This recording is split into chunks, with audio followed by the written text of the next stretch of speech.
This isn't just a college football game. Number 1 Clemson visits number 4 Notre Dame. And here come the Irish. This is the paw print versus solid gold. Dabo versus Kelly. My name is Fire, Fury, Power. My name is Kyron Williams might go. Legend. Touchdown.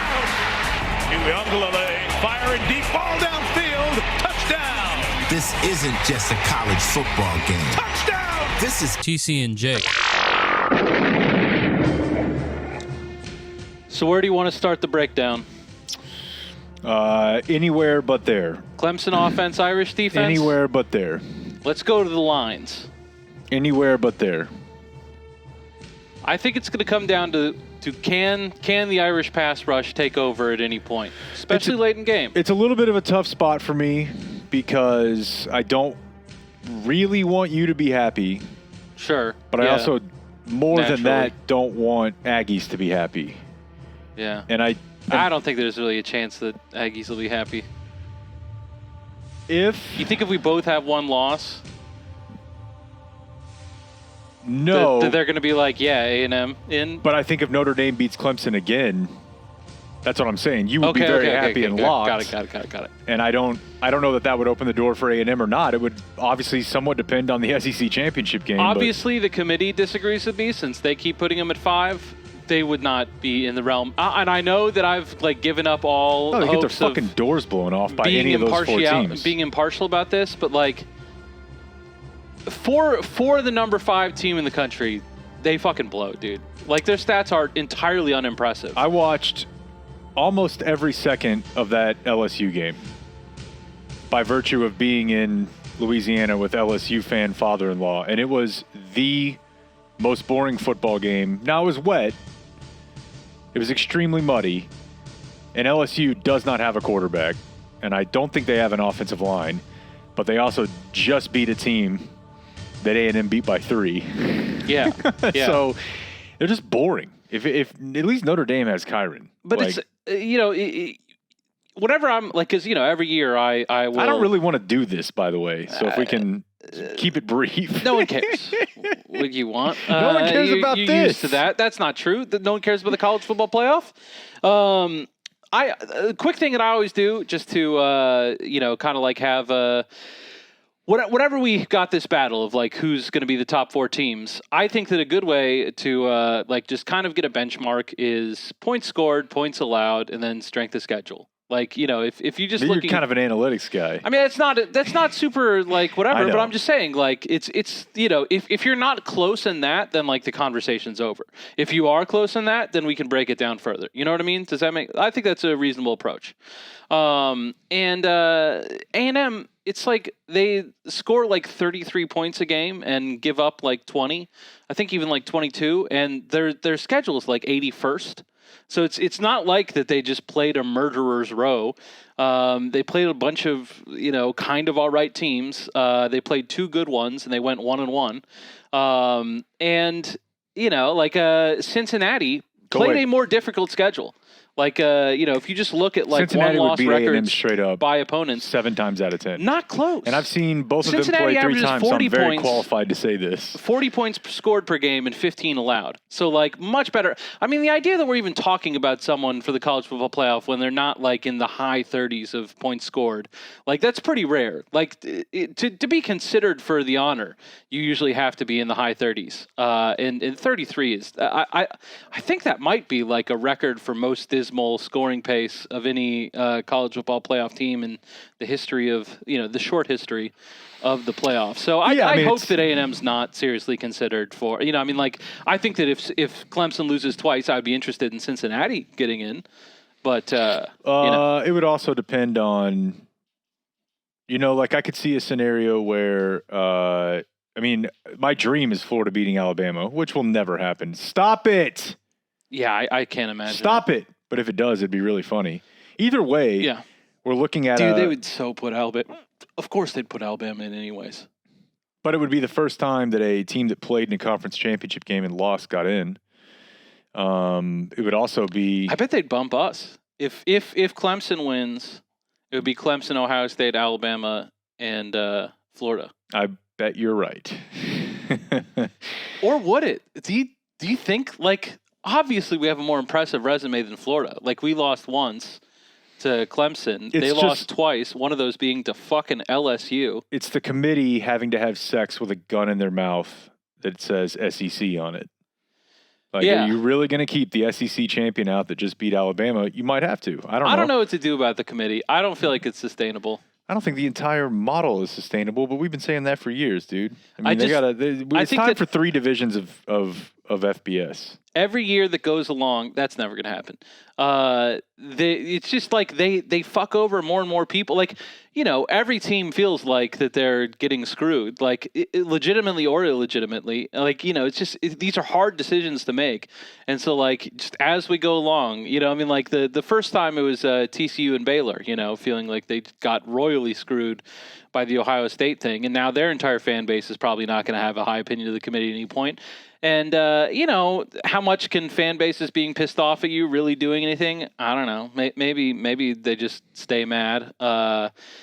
You know, they're the administrators of the sport, and administrators of any sport are just made to absorb the anger of the people who cheer for that sport. You know, look at Roger Goodell and Rob Manfred. That's true, but those other leagues, professional leagues, don't pick the champion. And college basketball even has a wide enough of a populace in their selection to where ultimately people forget about the team that got snubbed by the time you get to the Final Four. Yeah, who cares that the 65th best team didn't get in? So, yeah, I mean, but I think that's what's kind of great about it is I think they have more than 64 now. 66. Okay. They have a 65 v 66. Or no, maybe it's 65, you know, because it's 64 v 65. No. Shit, there might even be 2 of those games now. See, I was thinking it was 68.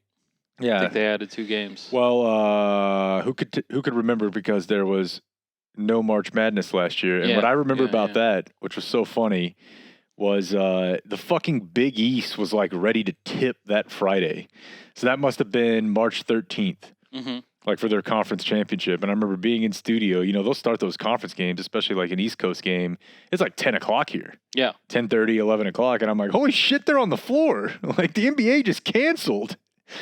What are you, the Big East? Like you're gonna actually have a it just means more conference tournament right now? Like you guys know what's going on, right? And they canceled, but they like warmed up and like traveled everyone to the host site. It's like, in hindsight, that is like really, really hilarious. Yeah, I mean, you know, like just perceptions change pretty quickly.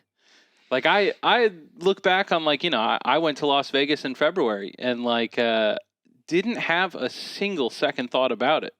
No, dude, we were in Utah, and in fact, I mean, Vegas probably definitely. Vegas is on this list, but foreign people, Europeans in particular, fucking love Utah skiing. Yeah, I mean, you know, if you think they like that, you should see Las Vegas. But right. Yeah. And it was just, I just remember it being like a few months later. Like, I did have that one Uber rider tell me that America's POW beats the POW anywhere in the world. Like that he skis in Europe all the time, and it's like just for the novelty. Like he would never, with a straight face, say that the Alps are better than any American. I've heard that too, unless you're more like into the,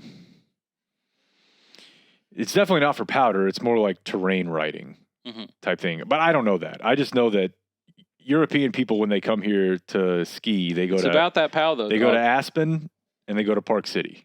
Yeah, that's fine. And I literally remember sitting in the hotel room. It was like 5 couples, or the condo. And we were like, what is this shit? It was like late February. It was like it was after ticket stock. Which happened. Yeah. And like we were in Utah, we got back on March 1st. I'm not saying that, like, you know, the risk then. Of course not. It's not the end of the world. No one died from ticket stock, I don't think. Someone almost certainly contracted from late February, early March in Utah, though, because West Coast people also love to go there. Yeah. Because it's better than most of the, you know, Colorado spots. So, Did you see that there was some indication that it was circulating in December here? In America? Yeah. Oh, yeah, dude. Yeah. Oh, yeah. That's 100%. That's Washington. There was that lady. Well, no, but that was January. Like the earliest person is January. It was like some like blood analysis, like that they were looking at like the blood bank shit. She's a doctor in Washington. I'm almost positive. I don't think I know what you're talking about. I believe that like it was. I don't think that they publicized or were even like exceptionally clear that they knew the person. I think it was just like looking at this sample of blood, we can tell that like in the American blood supply there was coronavirus in December. Because I think what you're talking about, I don't know, whatever. Because I could have swore that lady, I could be wrong. She's a Chinese American doctor, and it was late December, and she was like, no about it. And she had already taken a bunch of, I think these might have been nasal swabs, and collected them for another purpose, another sort of testing, and completely, like, I don't know if she still has a license. Like she was told, like, no, you cannot test this for that, even though she was seeing what was going on, like in late December, early January, and was like, yeah, I'm going to test this shit for this anyways, and found it. And it was from like one like teenager in a community spread who had given it to a bunch of other people. But anyways. My brother saw a truck in the Hood County area that had a big sign that said 250,000 dead from China by American. So. B-U-Y. Yeah. Yeah. I was well down the road imagining that it was B-I. By American. Yeah, like 250 dead because of bisexual Americans. Well, they were pretty clear. I don't remember exactly how the first one was phrased, but it was very clear that they were saying that this is something China had intentionally done to us. Now, why would they allow so many Chinese to die? And I don't know. But I think maybe a reasonable response to that would be to have this kind of world-is-ending thing. Embrace the sexual spectrum. Okay, yeah. So you may die. Don't hold back. The world's on fire. Make out with dudes. See if you like it. Right. I'm for the fourth time in probably the 10 years that we've done this podcast, really thinking about getting back into paintball. Dude, after we talked about it out on the day veranda, I've looked at eBay enough times that I know that eventually I'm going to buy a paintball gun. Yeah. And like if I had like a step 2 in the plan now, it would have been done a month ago. Don't know if all the, like we talked about, the courses, your speed balls are open, but I just want to get back into it for my own. Like, I want to get a squad. I'll travel, maybe this travel is not team. The same thing with you, because like you're in better shape than I am, but you're definitely not in as good a shape as you were when you were 16. We can agree on that? Yeah, for sure. Because I think I talked about it whenever it happened, but for a friend's bachelor party, my friend Nick, who I think listens to the podcast, we've had him on before, so shout out to him. He had us go paintball, and that was like also... Harbaugh. Huh? Like Harbaugh. What do you mean? That was like John Harbaugh's bachelor party. He went paintballing? Yeah. Fuck yeah. Of course he did. The first time I went paintballing was Nick's birthday party when he turned 13, I think. So Jim Harbaugh, yeah. There's a video. So having the most recent time be his bachelor party, beautiful palindrome there. But he whenever I tried it, like I went to like crouch behind one of the barriers and just like kept going down. Yeah. Like, just ease on down. And that was like one of several things, like just I did not realize I had not like tested my body with those specific motions since I was like 15 or whatever. It can't really do them anymore. Yeah. Counterpoint. Like crouching behind something. Like I'm not, like I could never go do like 2-a-days in 100-degree heat right now. Like I did when I was 16 or 17. But like you're zero physically active. No, I understand that. But do you think what's the longest you could crouch behind something without like any issues? There may be issues, but I think I could do it. I mean, my issue really... Crouching is difficult. It's difficult. Like major league catchers stop being able to like... after like 10 years, 8 years. Yeah, but when they're my age. But my point is there's very just few like... catchers your age. Yeah, because they've been crouching every day since they were 18. I just know when I used to go back out to the fields, to the competitive fields, a lot of those dudes were about the age I am now. And they had fucking fire equipment, That's what seemed unfair about it. Which would be easy to get at this point. Like an elite gun would be like what, $600? Yeah, like shit that just seemed like completely unattainable. Would you before. even notice $600 gone? Throwing it at the election? That's a fucking tip on a Tuesday night dinner for you. What about tipping the? I swear to God. Okay, leave the dog alone. She's just eating all the pillows. Yeah. She's tearing them all up. I can't. It's probably going to happen either way. I can't deal. I don't know how much other people notice, but on the camera over there, you can always tell whenever she is because it'll shake in the videos. I don't know. I shouldn't reference the videos. A very small percentage of the listenership actually ends up digesting that. So well, it's enough to where I change my shirt before every show because I was really hoping we could do an unboxing of my deodorant. Oh, but I don't okay. think it's going to be here until tomorrow. Oh, so maybe next week. You bring it. But I can't remember what Patreon listeners suggested it, but I just ordered whatever they said. Okay, yeah. I've been told that it smells like vodka and burns you the first several times. But I'm prepared because I can't fucking handle this anymore, dude. It's gotten so much worse since COVID. I hear you, my but feet, my hands, my pits were always bad, but now they're worse. But my feet were never a problem before. I never had sweaty feet, and now it's like since control. you got it. Yeah, is what you're talking about. Okay, shit. Not just since it was like terrifying. In the news. It has been. Well, I didn't know. You know, a lot of things changed in quarantine. No, our other friend that got it has been good for my my heart rate and blood pressure and such. Like just because the only person I know having it being you and Dan, who both like appeared to just nearly avoid death. Yeah, I mean, he seemed to be like, is it cold? It was slightly uncomfortable. Justin? Yeah. He did tell me though that he definitely experienced at least one thing that I had, which was if you don't really, and I don't know how much of this is like being dormant and how much of it is being dormant and also having the virus, that when you try to like on your brain the first time, it's fucking jumper cables, dude. Yeah, it's not like he wasn't sick. Like you're going to have to, but I've been sick before and never really felt mentally down, ever. Yeah. Honestly, in my life. At least yeah, maybe no, you're a he kid did or say some that he was shit, too sick to play video games, which is a silly thing to consider. Did you hear about but the latest? He seems fine now. He does Whereas, seem fine now. At this point in your recovery, no, it's not close. Yeah, you were like, I have about an hour a day where I can do things. Yeah, I don't know. Maybe it's the vape. I think it's my theory, and this has nothing. Don't listen to me. I just figure that like I don't know if you gave it to Dan or Dan gave it to you, but both of you are just sitting there breathing it in for so long. Like I think because Justin, I feel so bad for him. He had not been within 6 feet of another human, aside from his wife, who tested negative after he got it, without a mask on. At all. Yeah. In the entire time that he could have been sick, he was following the CDC guidelines at every single point. Because, as he's been on the podcast to talk about, like, the fact that he works in medicine. So, like, he, for his job, like, has to be super serious about this stuff. And, still got it. But so, however he got it, it must have been a very small amount of droplets. Maybe that's part of it. I don't know. Yeah, so I think your body then can like kind of match up to that all right. Whereas if it's just you and Dan breathing the same air for 3 hours. We each had like 10 drinks of COVID. You're fucking pumping it in. Yeah. Yeah. Have you heard the latest in sentence commuting and pardoning news? I have.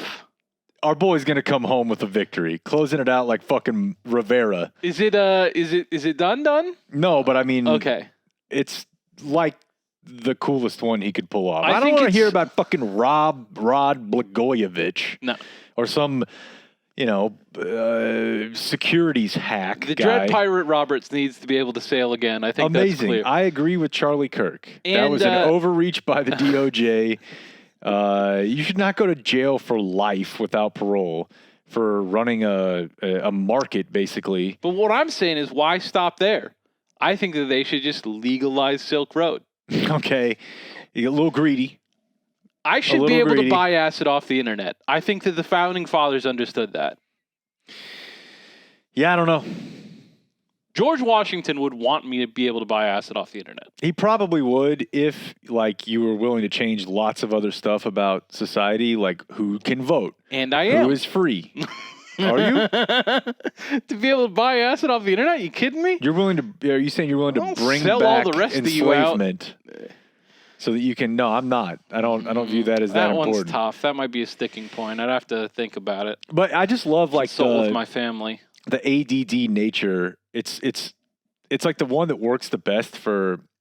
We're the furthest thing from libertarian, but the dude obviously should not be in jail forever. Now, I'm a free minds and free markets guy. I think that's been clear over the course of the podcast. The murder for hire thing, which I think was a little bit loosey-goosey anyways, as far as the evidence, but it didn't stick. You never know if that didn't stick because they knew they had him on something else, and maybe if they just had that, they would have pursued that a little bit further. That is how they work, yeah. But I just think it's so funny, like, we've been watching this dude with massive ADHD for 4 years now, and like someone just told him a cool story, and he was like, I don't know, I could probably pardon him, I guess.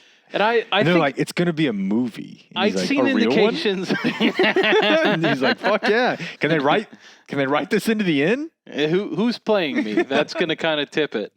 No, I'd seen indication they definitely not that Geico guy. They weren't naming names, but they were saying that like a lot of people near Trump had his ear on it. It's fucking Jared. You think so? It's gotta be, dude. Jared definitely dropped. See, that seemed like a prime Peter Thiel, except for he seems to have receded from the Trump orbit mostly. But maybe he has one favor to call in. Could be. And he wants it to be Ross Ulbricht. Ulbricht. We had someone who listens that went to high school with him, I think. He's an Austin guy, right? Yeah. Yeah.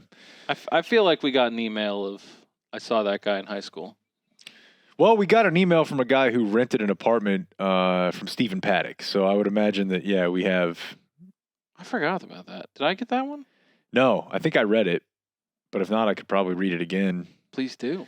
Yeah. That would be, again, most pardons are really boring. Yeah. Like it's like trading stuff. Yeah, or, it's like people getting their lives back. It gives a shit. Political, wrangling. I don't give a shit about any of that stuff, and no one does. Mm-hmm. No one does at all. I think I deleted the Paddock email. That seems like a mistake. So on Friday, it was my birthday, so I was having a great time, feeling real relaxed, real conversational. I walk in. It was family at the lake getting together, celebrate the birthday. And I walk in, and Megan and my brother are watching Law and Order. And it's a ripped from the headlines Law and Order. Never seen a full episode in my life. Of Law and Order? Mm-mm. Brother, you're missing out. I just am not a fan of the. Is it serialized or non-serialized? It is non-serial. It is somewhat serialized. Somewhat. Like, they want you to have familiarity with the characters, and the characters have stories, but you need to be able to watch the episode not knowing the other shit. They do not expect that you've seen another episode. I don't like that. I've never liked that. I mean, even the shows that I was into that were on network TV when I was a kid were not like that. ER and your NYPD Blues and The Practice and shit like that. Like, they would carry things over, not the whole season, and certainly for the most part, other than love interest, not season to season. I swear to God. How's this going for you? There's appears to be someone putting something on the door or something. But I can't do that episodic thing. It bothers me. Yeah, I mean, I remember very specifically it was spring break of I think it was freshman year.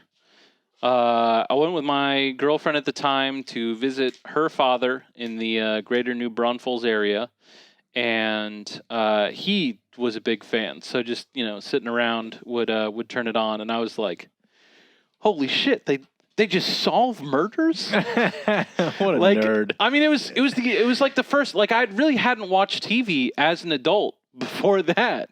Like whenever I got out, my parents were like, Arrested Development's great. My dad was a huge Arrested Development fan.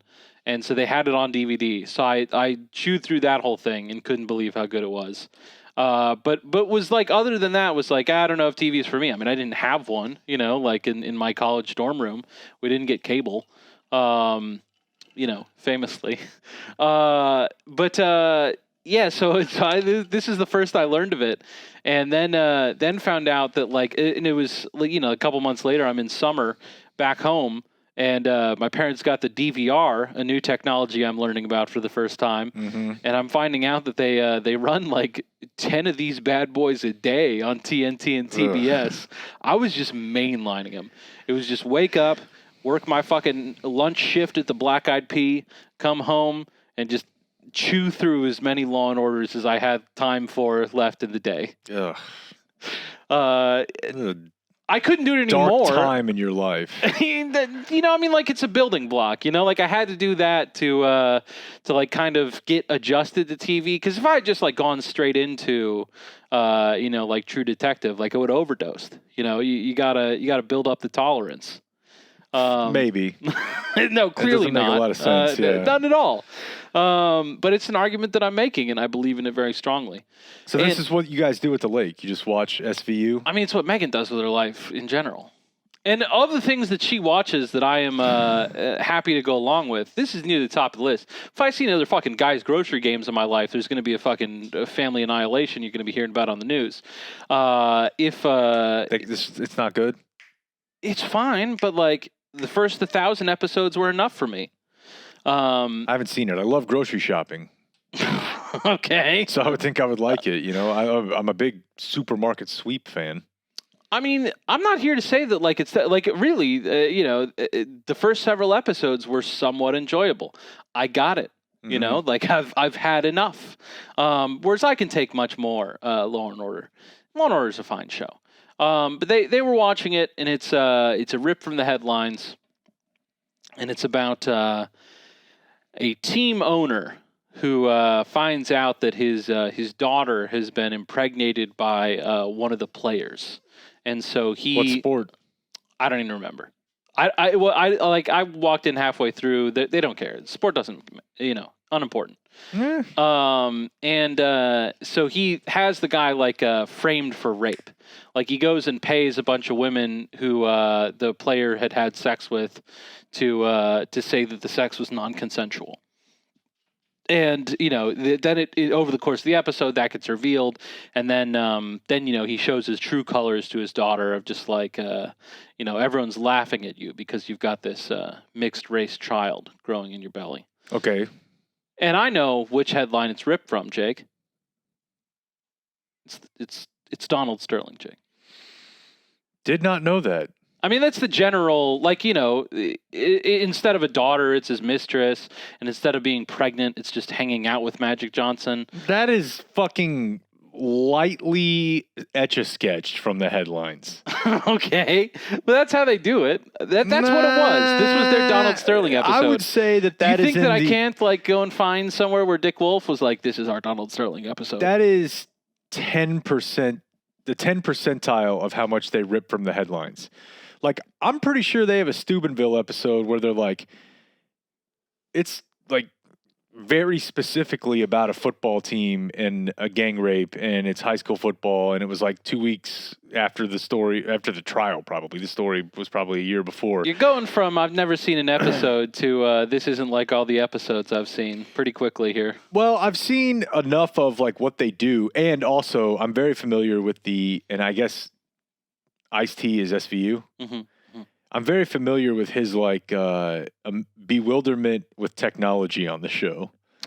Bewilderment with technology is fine. The real stuff that hits is whenever there's a new trend on the street he's telling you about. Yeah, okay. Colombian devil's breath. Kids, yeah. They call it Laffy Taffy popcorn, and what it is yeah. Maybe that's what I'm thinking. That's great of, every time. The montage of that. But I'm pretty sure they've had some rip from the headlines that were real. Sure. And the writer wanted to get creative with this one. I don't know why you're faulting him for it. It seems fine. It's just not that ripped.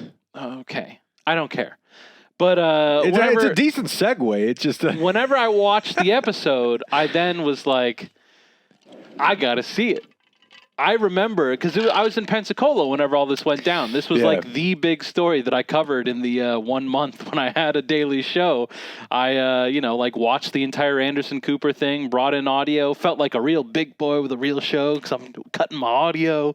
That's interesting too because I think, you've been pretty open about pot usage. Uh-huh. And I think sometimes I wonder why I'm getting the text that I'm getting at 10:30 on Friday. Uh-huh. And I'm like, I don't know. I have a tendency to just put my phone up if there's anything going on that might make me think differently. Sure.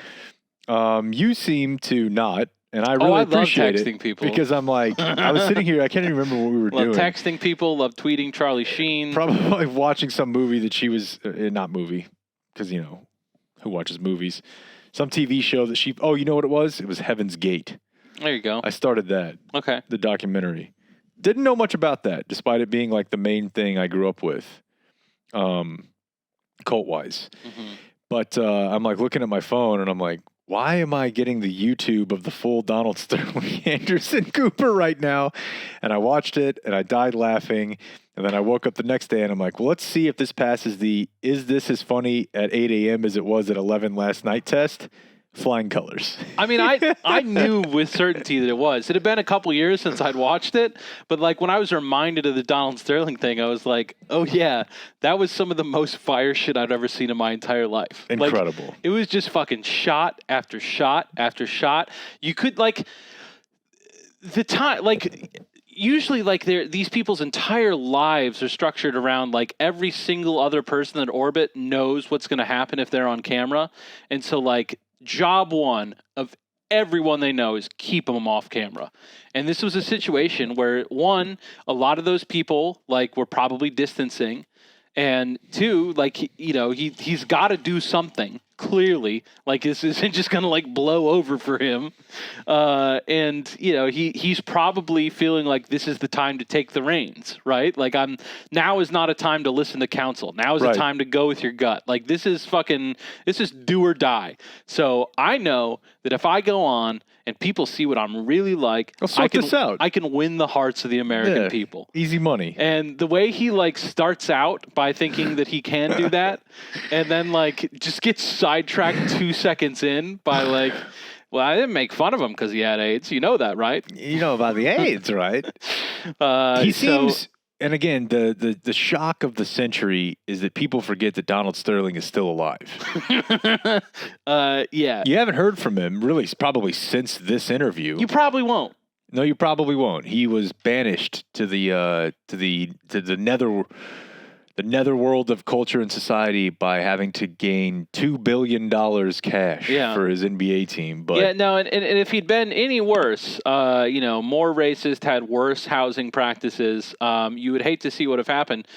He could have been president. Look at that. It's my late night joke. But yeah, he's got eyes that look like assholes. Yeah, he's drooping extremely hard. Yeah, his whole face, just a lot going on.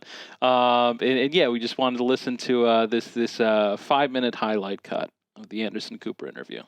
I'm not a racist. I made a terrible, terrible mistake. And I'm here with you today to apologize. And to ask for forgiveness. See, he's doing great so far. You can see this is the strategy. Yeah, earnest. If I just look down the camera, if I just buzz the lens and tell folks I'm not a racist, and more than that, I'm sorry. Yep. Then we're going to be fine. But I don't know if they're in his home. I think they're in his house, yeah. Ugly as shit, dude. It is. Just so ugly. It's just appalling to me how everyone many people... that age has an ugly house. Yeah, I guess... it's just disappointing when you have that much money to just have such a it's just awful, dude. Yeah, yeah. For all the people that I've hurt. I never dreamt that this could happen. It's a terrible, terrible nightmare. Magic Johnson, has made a public... He's doing great. So great. Yeah. Through the first 21 seconds, now the name Magic Johnson has been mentioned. Let's see how it goes. What? Do you have something to say to him? What could I say to him? It doesn't matter. It doesn't matter. Not taking the bait. I'm hurt, but it doesn't matter. You're hurt that he... I am hurt, though. that he said that he spoke out publicly? I'm hurt that he called me up and he said, don't do anything. Wait until you hear from me. Then somebody called me later and said he doesn't want to be involved. And then he released a tape that I said to him, that I talked to him in confidence. Here is a man who's, I don't know if I say this, he acts so holy. Pause it. Yeah, so at the beginning you had a, I'm not a racist. Yeah, hot water. But he's taking a very podcast-like approach of, I'm not sure if I should say this, except he's talking to Anderson Cooper on CNN. While skating on the thinnest ice that anyone has ever been on. The NBA's playoffs hang in the balance. Yeah. His 4-5 decade reign of terror to his own financial plunder, still possible for him. And he goes with the, I'm not sure if I should say this. I don't know if I should say this. Anderson Cooper at this point has to be thinking, holy shit, he's about to say something. He's about to say something he shouldn't, and he knows it, but he's going to because he's driven by ego and racism. He made love to every girl in every city in America, and he had AIDS. And when he had those AIDS, I will. Don't worry. He acts so holy. I mean, talk to him in confidence. Here is a man who's, I don't know if I say this, he acts so holy. I mean, he made love to every girl in every city in America, and he had AIDS. And when he had those AIDS, I went to my synagogue and I prayed for him.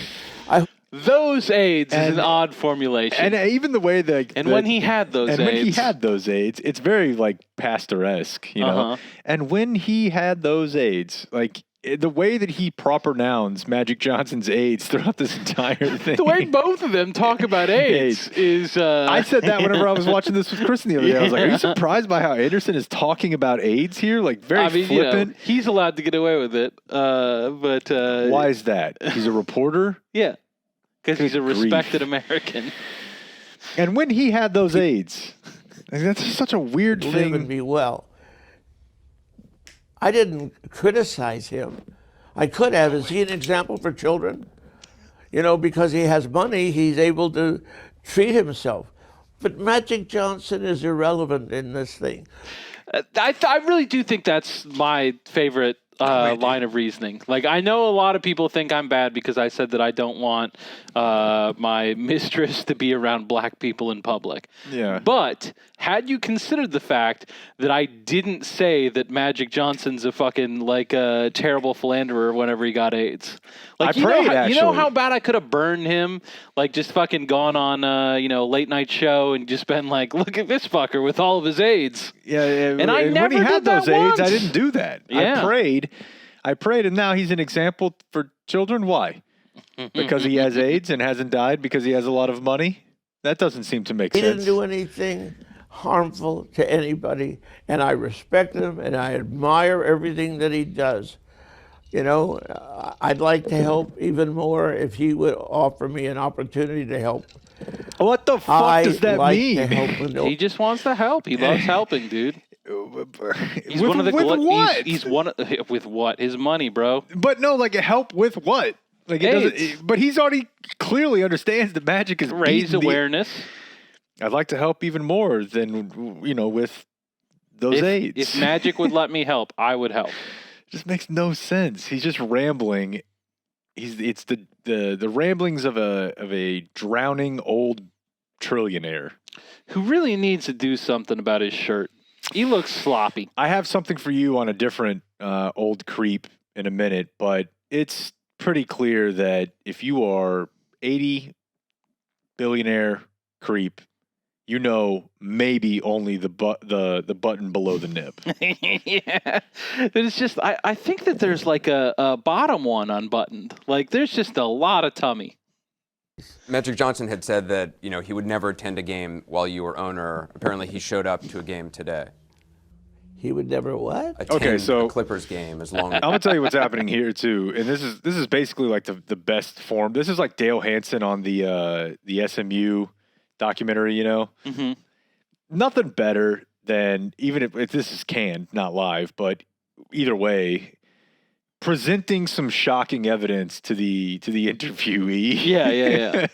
And he would never what? Yeah, You know? trying to piss him off. Right, and piss him off and get that instant visceral reaction. Yeah. Mainly just for the face shots, but you can hear enough of it here to where you understand what Anderson's looking for, and it's the day of the game. And he gets it. Yeah. We're owner, and he came today to That to see shot. the game. Yeah, we'll back it up. He would never what? Attend a Clippers game as long as you were owner, and he came today Oh. to see the game. He's having He's fun. at the Adam game, Silver dapping him up. He's at the game. I don't think it's worthy of even discussing. Such a stupid remark. But he lulled me into waiting a week. Do you know what I mean? He said, don't do anything. He told you. You're saying he told you not to say anything? Yeah, don't do anything. I know the girl. Don't do anything. I'll help you.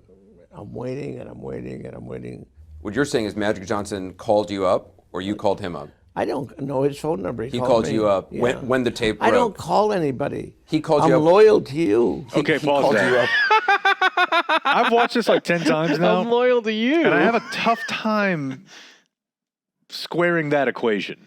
He's lying, dude. Well, okay. He's not lying about the call, but if you had a recording of what Magic Johnson had said on that call, it would not match up to you at all as, hey, bud, hang low and I'm going to help you out. So, yeah, okay. No fucking chance. I do believe that Donald Sterling doesn't call anyone. I believe that. I believe the Magic called him. And I do don't believe think he's he just, like, doesn't have fabricating the anybody's thing. phone number.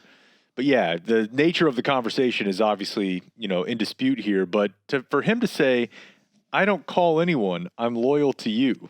It's great. That doesn't make a ton of sense. The only to me. person he calls is Anderson Cooper. I'm loyal to you. I mean, I think that he's And Ted saying like that if Turner's. he was going to call someone, it would be like a reporter, and that he's, like that his comments, like that calling someone is speaking publicly, and the only time he's going to speak publicly is with Anderson. I think that's what he's going for. It's clear as mud.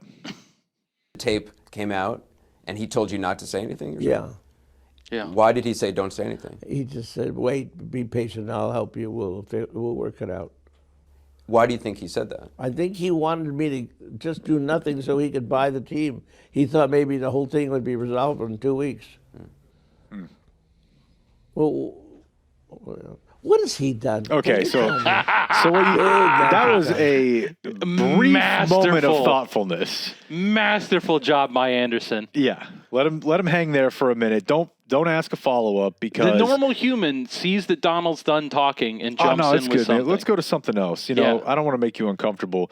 You leave him hanging there just long enough as Let him he's think doing about it for a kind of little hand bit. gestures a little bit, and in his mind, his 85-year-old brain is smoking like a fucking witch's cauldron, and he's just like, oh God, I really want to say something offensive right now. He hasn't said anything.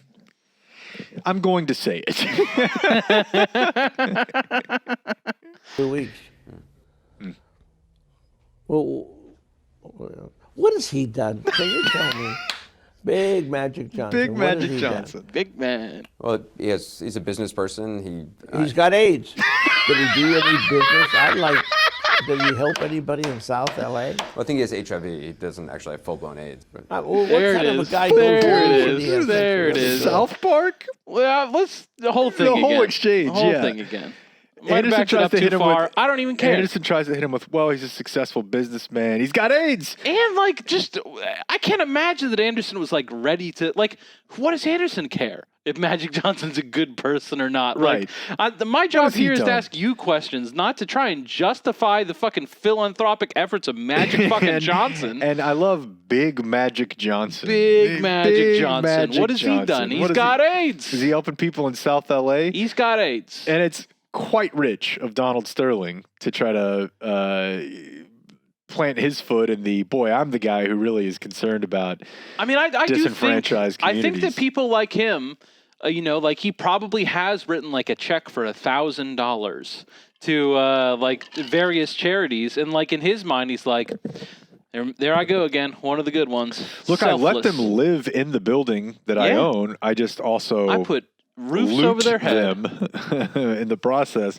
And then, yeah, as you pointed out, I don't feel like full-blown AIDS is like in the AP style book. It's got a very South Park feel to it. We'll work it out. Also seems like something Corby would, and I think has many times said. Sure. Why do you think he said that? I think he wanted me to just do nothing so he could buy the team. He thought maybe the whole thing would be resolved in 2 weeks. No likes. Well, what has he done? Can you tell me? Big Magic Johnson, what has he done? Well, he's a business person. He's got AIDS. Did he do any business? Did he help anybody in South L.A.? Well, I think he has HIV. He doesn't actually have full-blown AIDS. But Well, what kind of a guy goes to every city, has sex with every girl, then he catches HIV? And is that someone we want to respect and tell our kids about? I think he should be ashamed of himself. I think he should go into the background. But what does he do for the black people? Doesn't do anything. You call up and say, well, he's opened a lot of businesses in inner. Here we go. Yeah, this is a road that Not a fork I was expecting him to encounter, but this is a fun little trip. the knife is turning. The Jewish people have a company, and it's for people who want to borrow money and no interest. They want to give them a fishing pole. We want to help people.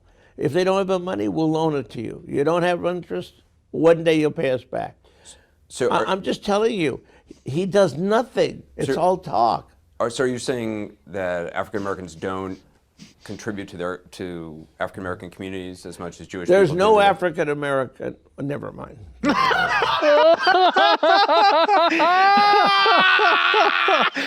Oh, man. A very rare case of a guy in over his skis kind of figuring out how to pizza and take a 20 in the trees. I think that Anderson's onto a very effective style that I would encourage him to go to throughout the interview of just like try and sum it up. Yeah, just be like, all right, I feel like I see what you're kind of hinting around the edges of, but could you just nail this down for me? You're saying that African Americans don't support their community the way that Jewish people do. Yeah, and he's like doing a large-scale extrapolation. And the guy who started this interview with, I'm not racist and I'm sorry, that's the only thing he was here to say. Yeah. He was trying to keep the Clippers by going on TV, looking down the camera and saying, I am not racist, I am sorry. And then that was the only not racist thing he said. And this is a highlight package, so I don't know about real time, but 4 minutes later, he's looking at you and saying, there's not a fucking African-American community? Are you kidding me? It's disgusting, but he believes it and then realizes he believes it so hard he has to do it. Never mind. Never mind. Well, I feel like I'm straying off of where I intended to be. Never mind. African Americans don't contribute to African American communities as much as Jewish There's people no do. African American. Never mind. Oh, never mind. I'm sorry. You're I wanted to apologize also to my partners. I have 29 partners in a league that's a wonderful league. I respect them, and I love every owner. Every owner knows me. I love the commissioner. I'm sure that it's terribly difficult for him to impose severe punishment because he knows me so well. But here he is trying his best. The league actually believes in doing everything in their power to eliminate it, racism.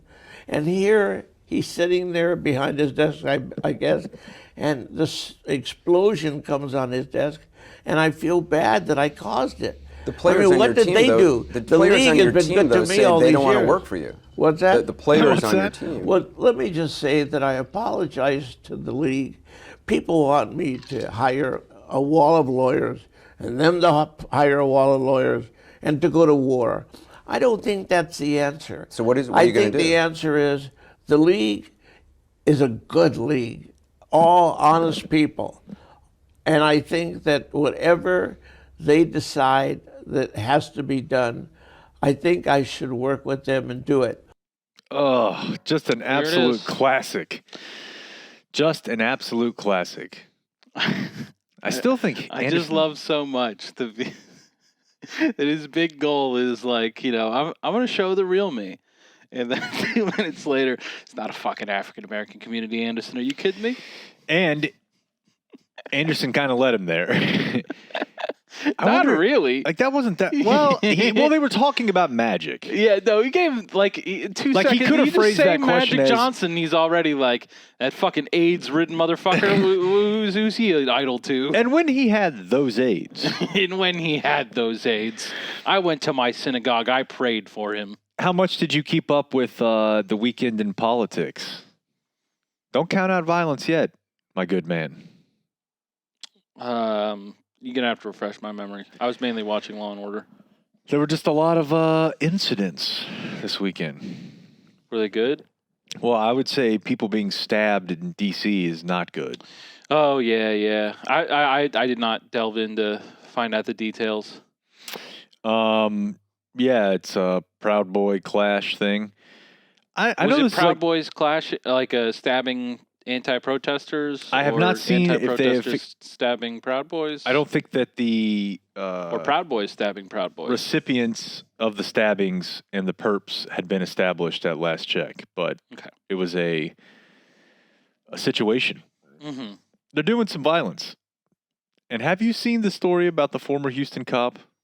I have seen that one. Holy buckets. Would you do it for $200K? So a guy who here, let me pull up this is the best line in this whole story. A guy who was a Houston PD captain, who is no longer a Houston PD captain, but not because of this incident.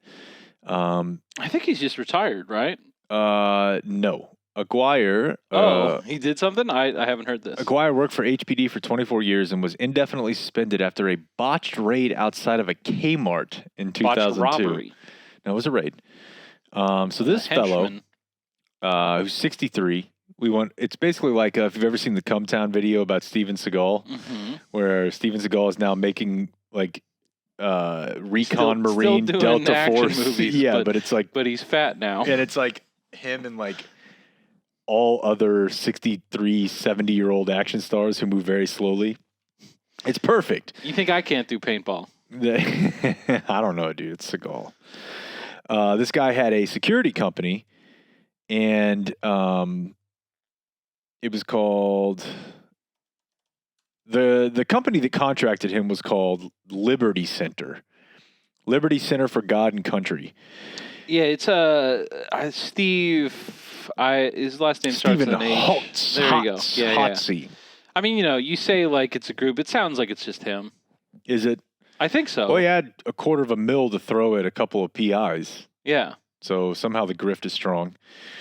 And But I think it's someone who doesn't miss $250,000.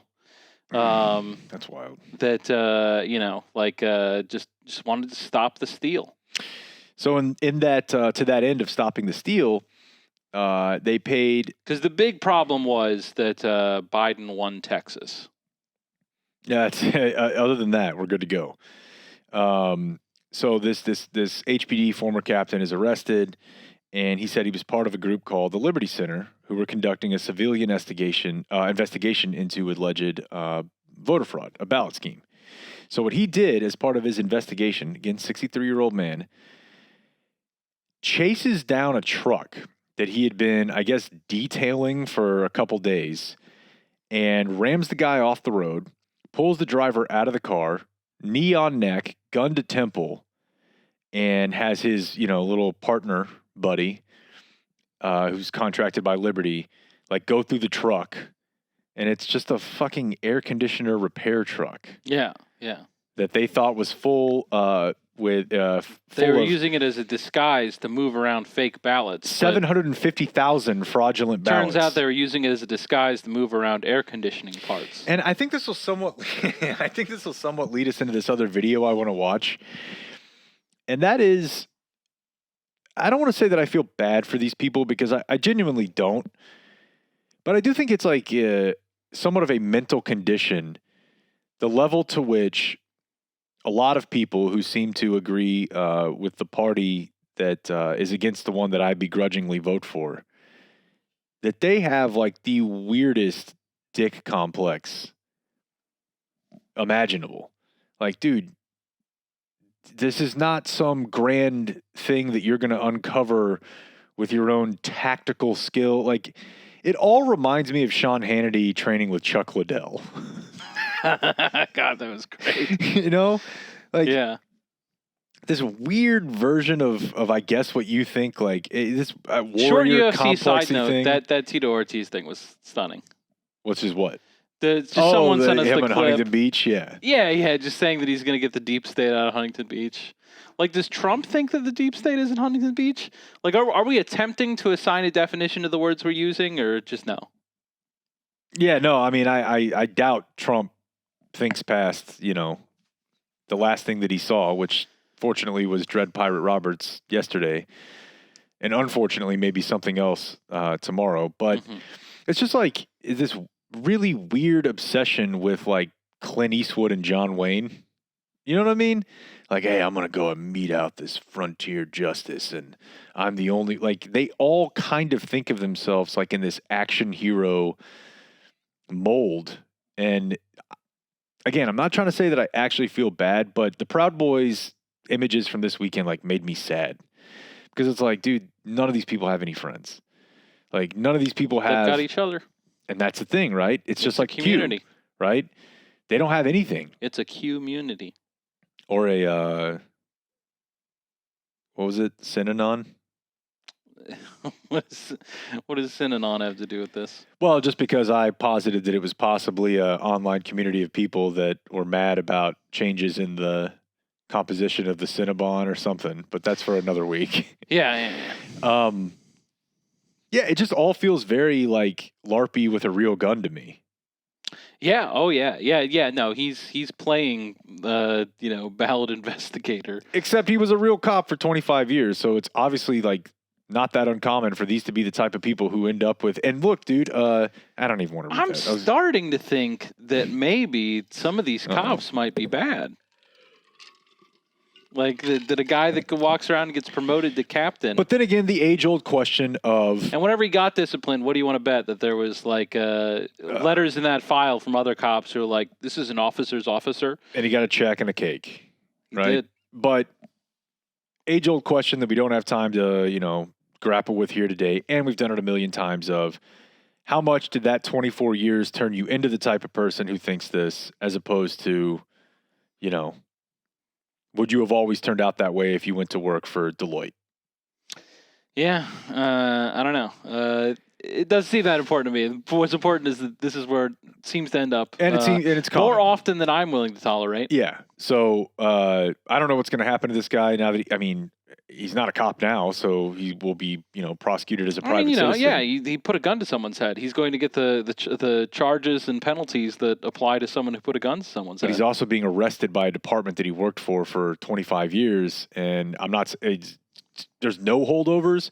Hey, that's such and such as my partner was his soup. I don't know. This shit is institutional. Yeah, I hear you, but it's not the HPD that's going to charge him. It's the DA's office, and they've got to investigate though. Like maybe I don't know. I mean, how much of investigation do you need? And he called the cops and was like, "I've got a gun to this guy's head." Yeah, that's true. And I don't know anything about their prosecution. I think that their DA is pretty left. So that leads us to the other thing I wanted you to watch. I only watched about 10 seconds of this the other day because I wanted to save. I wanted to be fresh. Dan Crenshaw is like chief among this legion of dweebs, except he was like actually in the military, hence the having one eye thing. Does he have one eye? Come on, man. Have you ever seen it? No, I haven't seen it, but I know that he was injured in combat and was like an actual Navy SEAL, and that's the problem. No, it's not a problem, but it is like him getting elected makes all these other. Yeah, it's probably really bad, dude. Makes all these other guys who are like not near as hardcore think like, well, that's me. Like, no, dude, you were not a SEAL. He was. Now he has terrible opinions in a horribly gerrymandered, district, and was ultimately like the last fucking block in the Jenga on cancel culture. Because it's like, dude, really? Like, it's a comedy show. We can't make fun of your eye. Not us, SNL. Like, this is the premier like, that's the most. If we can't do that, like, what are we doing here? We I don't make fun know. of fucking Hillary for fainting. And... proficiency at killing foreigners doesn't especially impress me. No, but I'm saying that he has more credentials than the. He's done that. Yeah. Like the thing that they see themselves as being capable of and wanting to do, he did, and they've done in their mind, or on Brother, 45. if I hadn't had such a good opportunity working for my dad's roofing company, I would have been right there with you. I'm sure.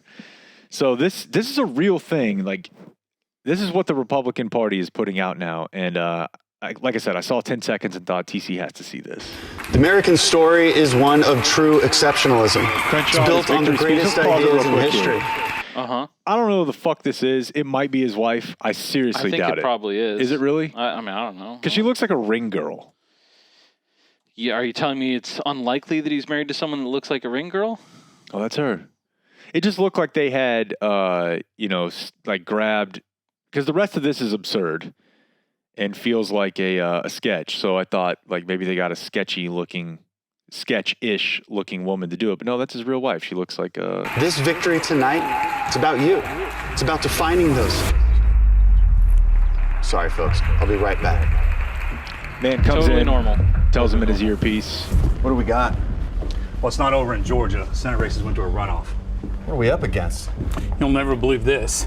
Far left. He just told them that he was going to be back, but now he's taking off his tie. Yeah, well, because you got to give the public one thing, but now he knows he's got a fucking mission. He's a liar. Well, then don't tell him you're going to be back. Just be like, I'm sorry, I got to go. The wife's got this. He's taking off his tie. He's getting a brief. Activists are attempting to gain full and total control of the U.S. government. That we secure a Democratic Senate majority so that we don't have to negotiate in that way. Should these Senate seats be lost, all will be lost. You supported the Green New Deal. You supported Medicare for all.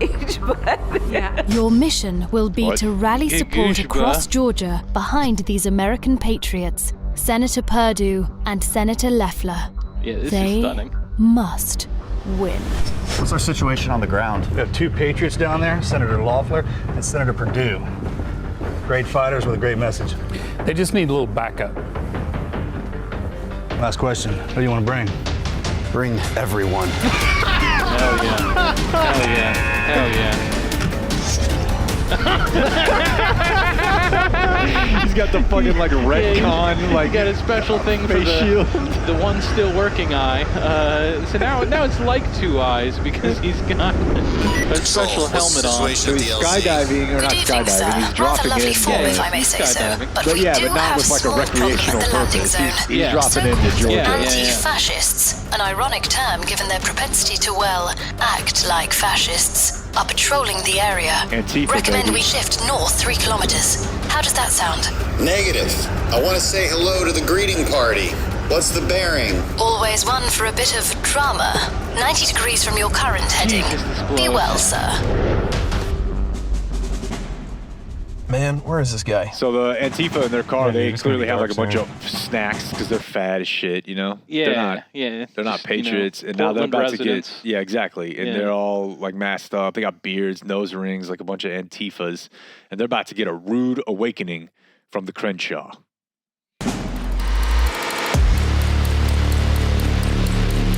Where is that pirate?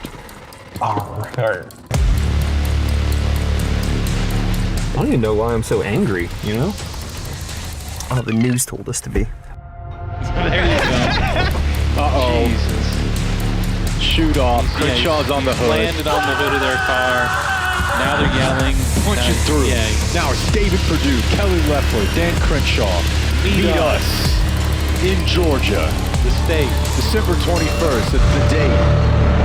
A Walton County GOP rally. Dude, is that not magic? Yeah. Okay. All right. That's what they're spending their money on. They're making like college film school grade, I don't know, like, military porn. Yeah, and it's just, I don't know, whatever. It's clearly not like they're trying to articulate their vision for the country there. Because it doesn't really exist. But I'm just saying, like, if that is what you're coming with, hey, my family's starving here. What can we do? Oh well, it's Antifa's fault. Like I don't know. It's. Why are you so mad? It just doesn't feel like they're trying. Well, they probably realize to an extent and they don't have to. simultaneously trying too hard. So I have one more quick topic to tell you about. Uh-huh. What are we at? Hour 7. Okay. Although it's going to be different for them because, we had a little... There's always... Few minutes. Yeah, in the beginning. I knew nothing about Peter Nygard. I think I've briefly heard a little bit, but I haven't read the story yet. I read several. Okay. Like the Times one that came out. I mean, I think it came out yesterday or day before, right? It did, but it linked back to one that they put out in February. Yeah. I think that I browsed that one at the time, but I would like to dive into. I started reading it last night and got 3 paragraphs in. And was I would like to know more here. So this is definitely. I mean, the first thing I thought is I Googled Peter Nygard Epstein. Of course. Is there a tie-in here? And really, it appears the only tie-in is that Prince Andrew, pretty tight with both. No way. So he's and again, I'd never heard of this brand of clothing, and I have yet to ask the roommate if she had. She probably has, but it's not like it's Lulu. Mm-hmm.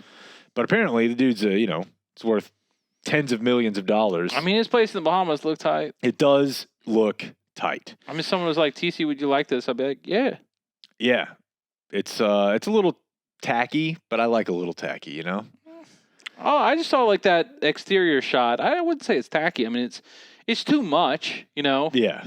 You need to have several hundred people staying there to justify that large of a facility. So he's got a women's clothing apparel manufacturing company, and lived most of his life, and his office was based in Canada. He had a place in Winnipeg, Toronto, and then he buys this place in the Bahamas, which he just named, Nygard K.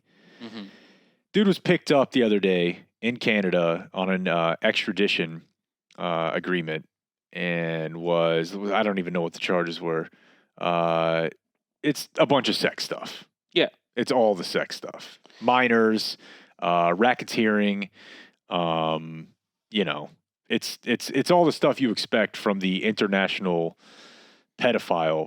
And then you read this dude's background.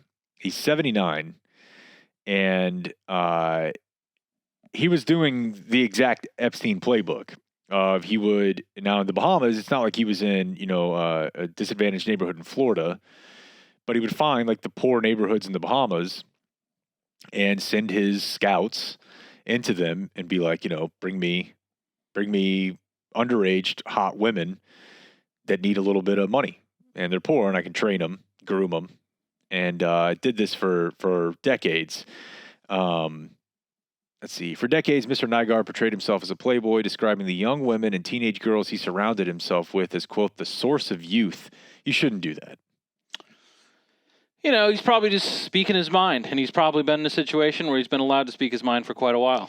He dated celebrities like Anna Nicole Smith and fathered at least 10 children with 8 women. He thought of himself as a human guinea pig trying to fight off aging with stem cell injections and talked of cloning himself. There's just too many things in this story that are why are they all like that? Yeah.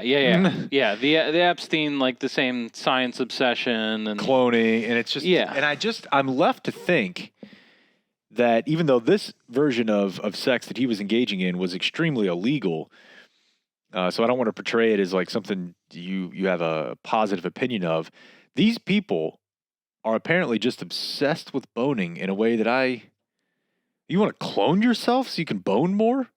You want to live to 150 for seemingly the entire sole purpose of that, you trying to chase that dream down is just to have more sex. Yeah, my friend Alex has a spiel on, obviously I talk about Epstein with everyone I know. Mm-hmm. And I think it applies here. Of just that they are attempting to be so much of a man that they see that it starts as the normal kinds of things you're trying to do to impress other guys. whenever you're in high school or whatever, you know, and you're like, boy, it'd be cool if I had a hot girlfriend because then other people would respect me more. Like, that's a normal thought, you know? And I mean, like, it's got problems like that, you know, it's not hard to see how toxic masculinity flows from there. Women are not just like fucking, you know, accessories to buffer your self-worth or whatever, but we all understand that is how, you know, high school society works for kids. Sure. And, you know, like, it doesn't stop in high school. We know plenty of people who are... it also doesn't stop with just males. Yeah, sure. Everyone's trying to, you know, project a certain image about themselves by the company they keep and everything like that. And just like, so that, and it's kind of like that, that's what's viewed as like, to some extent, like that's being a man, you know, like being able to have an attractive partner and, you know, being able to you know, pass on your line. Like that's a very, you know, like kings are always very obsessed with, you know, their line of succession and their you know, the family continuing on, stuff like that. And it's just like that they're doing this. They're doing so much of this thing that they are receiving this message from all the rest of us that they ought to do, that they become like disgusting to us. You know, like that they follow it too perfectly. Like, you know, it's like you're not supposed to actually do all the things that like we're suggesting that you do, right? Like it's like all of us understand that, like, you know, yeah, kind of you're supposed to, like, you know, yeah, of course it's you know, nice to have fit, attractive people around you, you know, like people that lead good lifestyles, you know, healthy folks hanging out together. Nothing wrong with that. But then whenever it's like, yeah, dude, I've been killing it at that. I've got like 16-year-olds, super good shape, a ton of them. That at that point you're like, whoa, dude. And I'm gonna live forever, so I can continue. I didn't mean it. Yeah, see, that's what I'm saying. Is like that's a similar, like it's the same kind of like extension of the. Yeah, you told me it was good to have an attractive girlfriend, and it's good to, like, you know, pass on it's good to, like, you know, live healthy so you can, you know, have as long a life as possible. Well, how about this? You know, like I've been fucking paying off Harvard to clone me. You know, like it's that's just a good like, way to put it. Chill out, dude. We didn't mean it that much. But I think it extends to also like, oh, you know, I'd like to have a nice house, and then he's like, well, what about this Mayan-themed compound? yeah. Like, I don't know. Like, hey, I like having cool history stuff. What if? I just meant like a 4-2, you know, in a good area, maybe a nice backsplash. Maybe a painting of like of another culture or civilization. No, I bought all their stuff. Yeah. Which is what he did. So, you know, there's a bunch of interesting details in here that like his staff, you know, they had a place in the Bahamas, like a Nygaard store. They would recruit there, recruit in disadvantaged neighborhoods. Former workers. That's the name of the clothing brand, is just Nygaard? And this guy can have a thing there? Are we going to do the same thing where we find out that, like, actually Les Wexner or someone similar? Well, you know what Les' deal is, right? Yeah, no, but I'm saying, like, Epstein, whenever you asked before he became a problem, like, why is Jeffrey Epstein rich? People would be like, you know, he's a trader. He's good at the stocks. Mm-hmm. And, like, it's very apparent now that, like, he didn't really know shit about stocks. Like, just fucking people were paying him, you know, who knows that they were paying him bribes. I mean, like, Wexner also, like, you find out that he's house behind, like, a great ice cream line, or, like, what do you... Well, I'm saying that Nygaard, like, I've never heard of this shit. Oh, yeah. And, like, he's got a fucking mansion, and, like, you know, I don't know. I'm not sure. I've don't never heard know of any of the brands that are listed here, but I also don't buy leggings. Yeah. There's plenty of things that I could not know about. I'm not saying I'm sure about this one, but, like, we should be able to see from the Epstein thing that one can generate a lot of money from the kinds of things that he was doing. Well, interestingly enough, big part of the reason he ended up kind of screwed here, you know, brought to justice for his crimes, was that his neighbor, I don't know if it's Louis or Louis Bacon, actually had like twice as much money, and you don't know anybody who's ever heard of this guy. other than for this. I mean, I think he's like a hedge fund guy, right? Yeah, but that's what I'm saying is that, like, if you think a guy who runs a clothing line and you think, boy, I bet I would have heard of that. Well, what about a guy who has twice as much who you've literally... Yeah, but there's a million hedge fund guys that I don't know about. And if you just say, like, hedge fund guy, like, I kind of, like, that's why Epstein's thing is great. Like, if you're just like, Epstein hedge fund guy, I'm like, okay, yeah, whatever. There's a lot of rich, but that, I'm saying, like...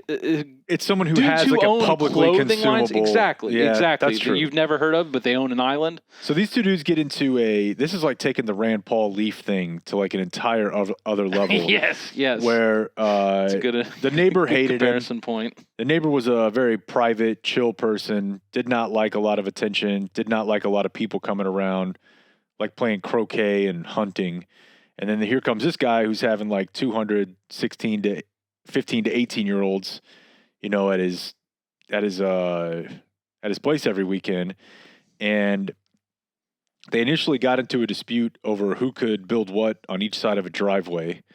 And then part of Nygaard's property burned. And in some classic HOA shit, because this Bacon guy's also like a pretty hardcore conservationist, which is a little weird if you're buying like, you know, $100 million property in the Bahamas. I don't know. You think they could probably, whatever. And Bacon thought that the way that Nygaard was trying to rebuild it was damaging shoreline, and that he was basically like creating fake beach. So he took his money that was more than Nygaard's money, and I keep wanting to say Lester. Yeah.